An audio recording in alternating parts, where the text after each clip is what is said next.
ஸ்பீச்சுக்கும் use பண்ணிக்கலாம். குறிப்பு சட்டகம் இந்த சப்ஹெட்டிங்ஸ் எல்லாம் இல்லாம ஸ்பீச் கூட நீங்க யூஸ் பண்ணிக்கலாம் ஃப்ரெண்ட்ஸ். குறிப்பு சட்டகம் நீங்க எப்ப கட்டுரை எழுத ஸ்டார்ட் பண்ணாலும், எக்ஸாம்க்கு எழுதுறதா இருந்தாலும், காம்படிஷனுக்கு எழுதுறதா இருந்தாலும் கம்பல்சரி குறிப்பு சட்டகத்துல இருந்து ஸ்டார்ட் பண்ணுங்க.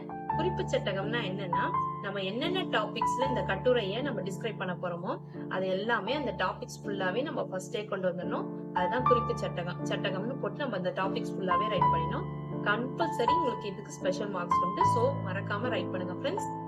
குறிப்பு சட்டகம். முன்னுரை, உண்மையின் உயர்வு, சான்றோர் கருத்து, வாய்மையே வெல்லும், உள்ளத்தில் துணிவு, முடிவுரை. முன்னுரை, மனிதர்கள் கடைபிடிக்கின்ற ஒழுக்கங்களில் தலை சிறந்த ஒன்றாக உண்மை பேசுதல் காணப்படுகின்றது.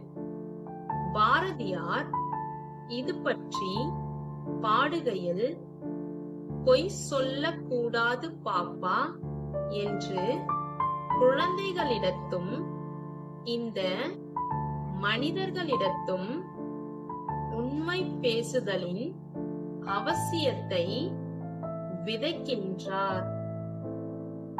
உண்மையாய் நடந்தவர்கள் இந்த உலகில் பல இன்னல்களை எதிர்கொண்டிருந்தாலும் எக்காலமும் அழியாத புகழையும் மேன்மையினையும் அடைந்து